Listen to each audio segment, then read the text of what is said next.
പിതാവിൻ്റെയും പുത്രൻ്റെയും പരിശുദ്ധാത്മാവിൻ്റെയും നാമത്തിൽ ആമേൻ. എൻ്റെ പ്രിയപ്പെട്ടവർ, ഇന്ന് മെയ് 20 ബുധനാഴ്ച. അമ്മേ പരിശുദ്ധ അമ്മേ, അമ്മേ പരിശുദ്ധമേ, ദൈവമാതാവേ, കൃപാസനത്തിലൂടെ ഞങ്ങൾക്കും ഞങ്ങളുടെ ദേശത്തിനും അമ്മ മധ്യസ്ഥം തേടി തന്ന എല്ലാ അനുഗ്രഹങ്ങൾക്കും കൃപകൾക്കും ഞങ്ങളിപ്പോൾ ഹൃദയം നിറഞ്ഞ നന്ദി പറയുന്നു.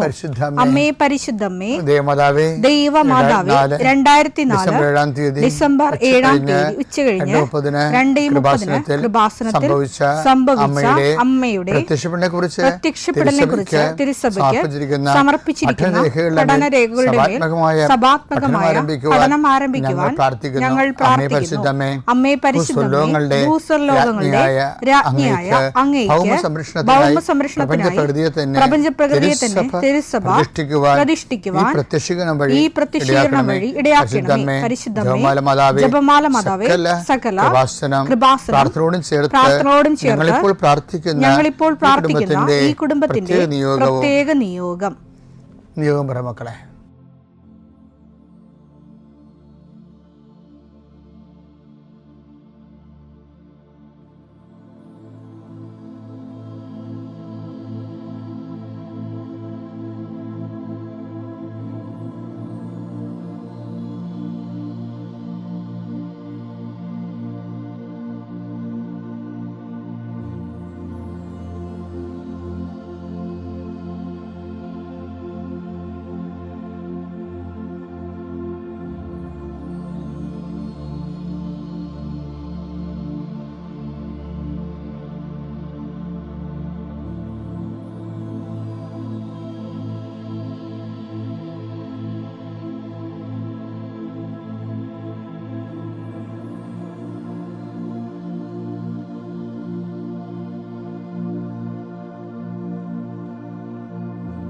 അമ്മയുടെ പ്രത്യക്ഷീകരണത്തിന്റെ ഈ അനുഗ്രഹവേളയിൽ ഞങ്ങൾക്ക് സാധിച്ചു തരുവാൻ കനിയണമേ. ആമേൻ. വിശ്വാസ പ്രമാണം. സർവശക്തനായ പിതാവും ആകാശത്തിന്റെയും ഭൂമിയുടെയും സൃഷ്ടാവുമായ ദൈവത്തിൽ ഞാൻ വിശ്വസിക്കുന്നു. അവിടുത്തെ ഏകപുത്രനും ഞങ്ങളുടെ കർത്താവുമായ ഈശോമിശിഹായിലും ഞാൻ വിശ്വസിക്കുന്നു. ഈ പുത്രൻ പരിശുദ്ധാത്മാവിനാൽ ഗർഭസ്ഥനായി കന്യകാമറിയത്തിൽ നിന്ന് പിറന്ന് പൊന്തിയോസ് പീലാത്തോസിന്റെ കാലത്ത് പീഡകൾ സഹിച്ച് കുരിശിൽ തറയ്ക്കപ്പെട്ട് മരിച്ച് അടക്കപ്പെട്ട് പാതാളങ്ങളിൽ ഇറങ്ങി മരിച്ചവരുടെ ഇടയിൽ നിന്ന് 3-ാം നാൾ ഉയർത്ത് സ്വർഗത്തിലേക്ക് എഴുന്നള്ളി സർവശക്തിയുള്ള പിതാവായ ദൈവത്തിന്റെ വലതുഭാഗത്തിരിക്കുന്നു. അവിടെ നിന്ന് ജീവിക്കുന്നവരെയും മരിച്ചവരെയും വിധിക്കുവാൻ വരുമെന്നും ഞാൻ വിശ്വസിക്കുന്നു. പരിശുദ്ധാത്മാവിലും ഞാൻ വിശ്വസിക്കുന്നു. വിശുദ്ധ കത്തോലിക്കാ സഭയിലും പുണ്യവാന്മാരുടെ ഐക്യത്തിലും പാപങ്ങളുടെ മോചനത്തിലും ശരീരത്തിന്റെ ഉയർപ്പിലും നിത്യമായ ജീവിതത്തിലും ഞാൻ വിശ്വസിക്കുന്നു. ആമേൻ. സുഖസ്ഥനായ ഞങ്ങളുടെ പിതാവേ, അങ്ങയുടെ നാമം പൂജിതമാകണമേ. അങ്ങയുടെ രാജ്യം വരണമേ. അങ്ങയുടെ തിരുമനസ് സ്വർഗത്തിലെ പോലെ ഭൂമിയിലും ആകണമേ. അന്നു വേണ്ടുന്ന ആഹാരം ഇന്ന് ഞങ്ങൾക്ക് തരണമേ. ഞങ്ങളോട് തെറ്റ് ചെയ്യുന്നവരോട് ഞങ്ങൾ ക്ഷമിക്കുന്നത് പോലെ ഞങ്ങളുടെ തെറ്റുകൾ ഞങ്ങളോടും ക്ഷമിക്കണമേ. ഞങ്ങളെ പ്രലോഭനത്തിൽ ഉൾപ്പെടുത്തരുതേ, തിന്മയിൽ ഞങ്ങൾ രക്ഷിക്കണമേ. ആമേൻ. നന്മ നിറഞ്ഞ മറിയമേ, സ്വസ്തി. കർത്താവ് അങ്ങയുടെ കൂടെ സ്ത്രീകളിൽ അങ്ങ് അനുഗ്രഹിക്കപ്പെട്ടവളാകുന്നു.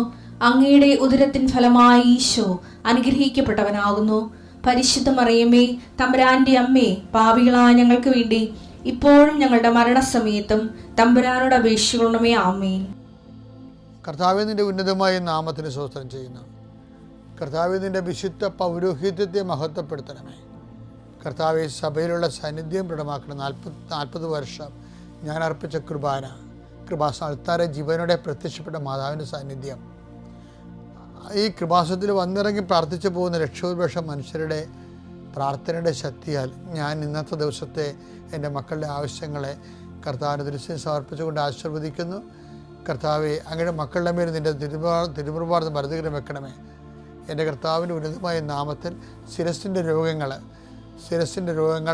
ബ്രെയിനിലെ സിസ്റ്റുകൾ, ബ്രെയിനിലെ ക്യാൻസറുകൾ, ബ്രെയിനുമായിട്ട് ബന്ധപ്പെട്ട മുഴുവൻ രോഗങ്ങൾ ഈ നിമിഷം ഇത് പ്രാർത്ഥന കൂടുന്ന മക്കളുടെ മേൽ കർത്താവിൻ്റെ ശക്തി ഒഴുകുകയും നീ സുഖപ്പെടുകയും ചെയ്യട്ടെ. തൊണ്ടനൊമ്പരങ്ങൾ, അത്തോൺസൈറ്റുകൾ, തൈറോയിഡുകൾ, ശ്വാസകോശ രോഗങ്ങൾ, ഉദര രോഗങ്ങൾ, പിസ്തുല രോഗങ്ങൾ, PCOD രോഗങ്ങൾ, സർവാംഗവാദ രോഗങ്ങൾ, വൃഷ്ണരോഗങ്ങൾ, കർത്താവിൻ്റെ നാമത്തിൽ ഉച്ചമുതൽ ഉള്ളങ്കാർ വരെ കർത്താവിൻ്റെ രക്തം പടരട്ടെ. മരുന്ന് ലേപനമല്ല, അങ്ങനെ വചനമാണല്ലോ അങ്ങനെ മക്കളെ സുഖപ്പെടുത്തുന്നത്. വചനത്തിൻ്റെ കരുത്താൽ ശക്തിയാൽ യേശുക്രിസ്തു ഉന്നതമായ നാമത്തിൽ അങ്ങനെ മക്കൾ സൗഖ്യം പ്രാപിക്കട്ടെ.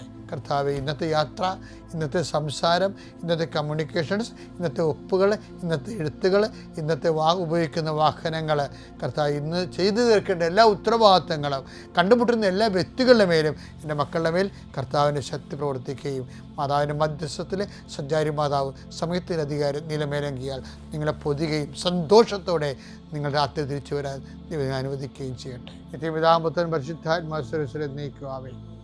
എൻ്റെ പ്രിയപ്പെട്ടവരെ, നമ്മൾ പരിശുദ്ധാത്മാവിൻ്റെ അഭിഷേകത്തിലേക്ക് കടക്കുകയാണെന്ന് ഞാൻ പറഞ്ഞു. അതിനുവേണ്ടിയാണ് ഓരോ ദിവസവും നമ്മൾ വചനം കേൾക്കുന്നത്. നമ്മൾ ഇന്ന് പറയാൻ പോകുന്ന വചനം അറിവിൻ്റെ വരത്തെക്കുറിച്ചാണ്. നമുക്ക് ഈശോ പറഞ്ഞില്ലേ, അറിവിൻ്റെ വരാനിരിക്കുന്ന കാര്യങ്ങൾ അവൻ നിങ്ങളോട് പറയും. യോഹന്നാൻ 16:14 വരാനിരിക്കുന്ന കാര്യങ്ങൾ അവൻ നിങ്ങളെ അറിയിക്കും. അതായത് നമ്മുടെ ജീവിതത്തിനൊരു ആവശ്യമാണത്. നമുക്ക് എന്താ സംഭവിക്കാൻ പോണത് എന്നുള്ളതിനെക്കുറിച്ച് നമുക്ക് ആത്മാവിൽ നയിക്കുന്ന ഒരു നിരന്തരം കർത്താവ് പ്രേരണ, അറിവ് പറഞ്ഞുകൊണ്ടിരിക്കുക. അത് അറിയണമെങ്കിലേ പരിശുദ്ധാത്മാവിനെ ഈ ദിവസങ്ങളെല്ലാം ഞാൻ നിങ്ങളുടെ പരിശുദ്ധത്തെക്കുറിച്ചല്ല പറഞ്ഞത്. പരിശുദ്ധാത്മാവ് നിറയുന്നതോടുകൂടി അറിവിൻ്റെ വരം നമുക്ക് ലഭിക്കും. അത് വരാനിരിക്കുന്ന കാര്യങ്ങൾ അപ്പം നമുക്ക് സൂചനകൾ നൽകും. ഇപ്പം ഞാൻ അച്ഛനായപ്പോൾ തന്നെ ഒരു കൊല്ലം കഴിഞ്ഞപ്പോൾ തന്നെ ഞാൻ എൻ്റെ ഡ്രസ്സ് മാറിയല്ല. അതെന്തുകൊണ്ടാണ്? ഞാൻ ഇടവക വികാരിയാണെങ്കിലും ഒരു മിഷണറി ആകാനാണ് കർത്താവിനെ വിളിച്ചിരിക്കണമെന്ന് എനിക്ക് മനസ്സിലായി. അതാണ് വരാനിരിക്കുന്ന കാര്യങ്ങൾ. അന്ന് ഭയങ്കര പുരുകയാണ്. ഞാൻ ആരും ഇത് ഉടുപ്പിടത്തില്ല. ഞാൻ ഇട്ടിട്ട് ഇന്ന് വരെ മാറ്റിയിട്ടില്ല. കാരണം ഇന്ന് ഞാൻ മിഷണറിയായിട്ട് തന്നെ ഇടവകയെ ജോലിയും ശുശ്രൂഷയും മിഷണറി ഒരുമിച്ച് പോകാൻ പറ്റുമെന്നുള്ള ഒരു കാഴ്ചപ്പാടാണ് എൻ്റെ ജീവിതത്തിൽ എനിക്ക് മനസ്സിലായത്. അപ്പം അത് പക്ഷേ കർത്താവ് എന്നെ കാണിച്ചു തന്നു. ഇനിയുള്ള ഇപ്പം ആദ്യകാലങ്ങളിൽ ഭയങ്കര കളിയാക്കും ബുദ്ധിമുട്ടും ഒക്കെ ആയിരുന്നു. പിന്നെ ആരും എന്നെ മൈൻഡ് ചെയ്യാതെ അത് എത്ര അയാളോട് പറഞ്ഞൊരു കാര്യമില്ല എന്നുള്ള രീതി പക്ഷേ എൻ്റെ ബോധ്യമായിരുന്നു ഇത്. കർത്താവിനെ അറിയാത്ത അറിയിക്കുകയാണ്, അറിഞ്ഞവരെ ആഴപ്പെടുത്തുകയാണ് എൻ്റെ സുവിശേഷ വേലയുടെ പ്രേക്ഷിത വേല കൂടി ഇതിൻ്റെ ഭാഗമാണെന്നുള്ളത് കർത്താവ് പറഞ്ഞത്. അതാണ് അറിവിൻ്റെ വരവെന്ന് പറയുന്നത്. 1 കൊരിന്ത്യർ 2:14 ലൗകിക മനുഷ്യന് ദൈവാത്മാവിന്റെ ദാനങ്ങൾ ഭോഷത്വമാകയാൽ അവൻ അത് സ്വീകരിക്കുന്നില്ല. ഈ ദാനങ്ങൾ ആത്മീയമായി വിവേചിക്കപ്പെടേണ്ടവയാകയാൽ അവ ഗ്രഹിക്കാനും അവന് സാധിക്കുന്നില്ല. ആത്മീയ മനുഷ്യൻ എല്ലാ കാര്യങ്ങളും വിവേചിച്ചറിയുന്നു. അവനെ വിധിക്കാൻ വിവേചിച്ചറിയുന്നു കാര്യങ്ങളുടെ നന്മ തിന്മകളെ. എന്തിനു വേണ്ടിയാണ്, ഇപ്പം നമ്മൾ പറയത്തില്ലേ എന്തിനു വേണ്ടിയാണ് എന്നുള്ളതിനെക്കുറിച്ച് ഓരോ വിഷയം എന്തിനു വേണ്ടിയാണ് എന്താണെന്നുള്ള ഒരറിവുണ്ട്, എന്തിനു വേണ്ടിയാണെന്നുള്ളൊരു ജ്ഞാനമുണ്ട്. അപ്പോൾ നമുക്ക് ജ്ഞാനത്തെക്കുറിച്ച് നാളെ സംസാരിക്കാം. അപ്പോൾ അറിവ് എപ്പോഴും നമുക്ക് വേണം. കാര്യം ആത്മാവിൽ നിറഞ്ഞു കഴിയുമ്പോൾ വരാൻ പോകുന്ന കാര്യങ്ങൾ. ഇപ്പം നിങ്ങൾക്കൊരു കല്യാണം തന്നെയാണെന്ന് വിചാരിച്ചോ, അല്ലെങ്കിൽ പറമ്പ് മേടിക്കാൻ പോവുകയാണ്, ആവശ്യമില്ല എന്നുണ്ടെങ്കിൽ കർത്താവ് നമുക്ക് അറിവ് തരും അതിൻ്റെ ആവശ്യമില്ലെന്ന്. അല്ലെങ്കിൽ നമുക്ക് അറിവില്ലെങ്കിലും നമ്മൾ അവിടുന്ന് മാറ്റും, ആ പ്രോജക്റ്റിൽ നിന്ന് മാറ്റും. കാര്യം വലിയ വിപത്താണ് വരാൻ പോകണമെന്നുണ്ടെങ്കിലും. ഇപ്പോൾ ഈ വരാൻ പോകുന്ന കാര്യങ്ങളെക്കുറിച്ച് ദൈവമായിട്ട് കണക്ട് ചെയ്തില്ല എന്നുണ്ടെങ്കിൽ ജീവിക്കാൻ പാടായിരിക്കും. പിതാവിൻ്റെയും പുത്രൻ്റെയും പരിശുദ്ധാത്മാവിൻ്റെ നാമത്തിൽ.